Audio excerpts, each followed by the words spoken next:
आप सोए तो नहीं? पहले तो मैं आप सबसे क्षमा मांगता हूं कि हम इतनी देर हो गई हमें आप तक पहुंचने में, और आपका शुक्रिया अदा भी करता हूं कि आप इतनी देर से हमारा इंतजार कर रहे हैं।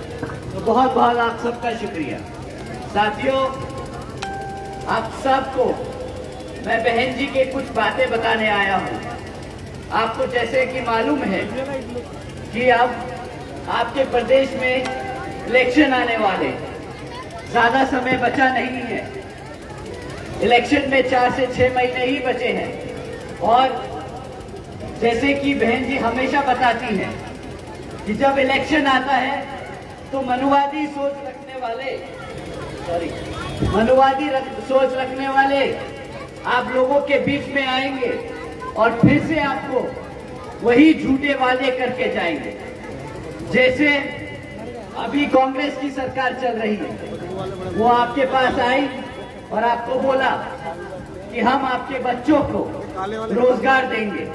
मेरे यहाँ युवा साथी इतनी बड़ी संख्या में खड़े, आप सबसे मैं पूछता हूँ, क्या आप सबको मिला रोजगार? क्या मिला रोजगार? साथियों, ऐसे ही कांग्रेस की सरकार ने वादा किया था हमारी बेरोजगार युवा साथियों को 3500 रुपए महीना देने का।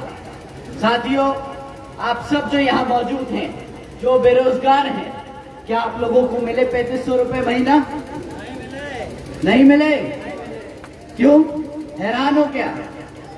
कांग्रेस की फितरत है वादा करना और फिर मुकर जाना। ऐसे ही आपके प्रधानमंत्री भी हैं, मोदी जी।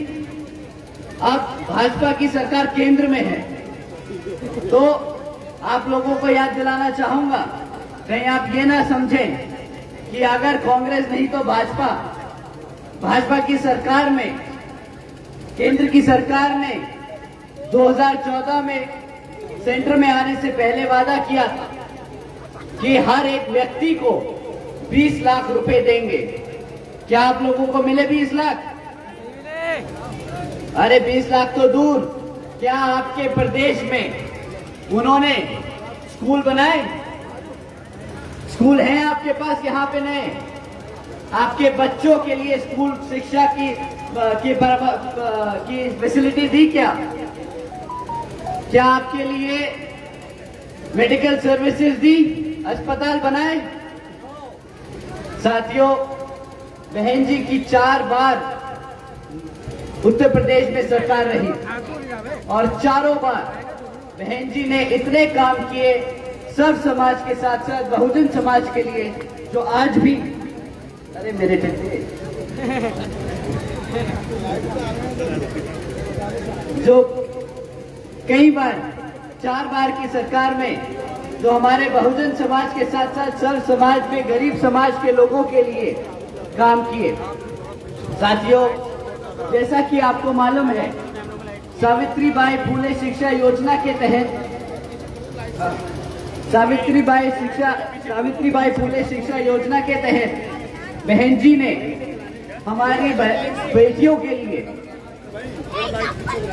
600 करोड़ से ज्यादा रुपए खर्चे। क्या आप यहाँ पे बता सकते हैं कि क्या इस सरकार ने खर्चे हैं इतने पैसे अपनी बच्चियों के लिए? बहन जी ने खर्चा। बहन जी ने अपनी सत्ता के दौरान 12,500 करोड़ रुपए खर्चे SC, ST, OBC समाज के भूमिहीन परिवारों को घर देने के लिए। क्या आप लोगों के लिए यहाँ पे इस सरकार ने घर बनाए? नहीं। साथियों, ये वो कुछ ऐसे एग्जाम्पल्स हैं जो आप लोगों को ध्यान में रखने होंगे। कांग्रेस की सरकार लंबा चौड़ा वादा करेगी, एक बहुत बड़ा मैनिफेस्टो निकालेगी, आपको मुफ्त में बिजली देने का काम करेगी, आपको मुफ्त में राशन देने की बातें करेगी। आपको बस पलट के यही पूछना है कि क्या मुफ्त राशन से मेरे बच्चे आगे अपने पैरों पर खड़े हो पाएंगे कि नहीं? मेरे युवा साथियों को पूछना है कि आपकी फ्री में बिजली की वजह से, फ्री की बिजली की वजह से क्या मेरे को नौकरी मिल पाएगी कि नहीं? साथियों, ये कांग्रेस के लंबे चौड़े मैनिफेस्टो के बीच में फंसना नहीं है। साथ ही साथ आपके बीच में नीला कपड़ा डाल के बहुत सारे लोग जो आज की डेट में जिसे हम चमचे कहते हैं, मान्यवर साहब ने एक शब्द दिया था चमचा, वो आपके बीच में आएंगे चमचे बन के। आपको ध्यान रखना होगा कि एक चमचे में और एक सर्व समाज के हितैषी में अंतर क्या है। वो आपको मीठी भरी बातें सुनाएंगे, बाबा साहब की कहानियां बताएंगे, बट उनसे आप एक बारी को पलट के बस पूछ लीजिएगा कि भाई तुम अपने क्षेत्र में जाके एक लोकल बॉडी का इलेक्शन जीत लो तो फिर प्रदेश में आके हमारी बात करना। आपकी सिर्फ एक ही हितैषी पार्टी है, बीएसपी। बहन जी ने अपना पूरा जीवन समर्पित कर दिया अपने समाज के लिए, और अब बहन जी ने हमें भी भेजा है। यहाँ मंच पे मौजूद सभी कार्यकर्तागण, सभी सदस्य आपकी सेवा में खड़े हैं। आप आने वाले इलेक्शन में हाथी के सामने वाला बटन दबाकर यहाँ के कैंडिडेट को जयपुर ले जाने का काम करेंगे, और बदले में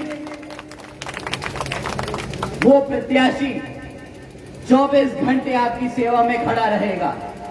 बहन जी ने इस बारी क्लियर कर दिया है कि अब आपका जिताया हुआ कैंडिडेट बाहर से समर्थन नहीं देगा।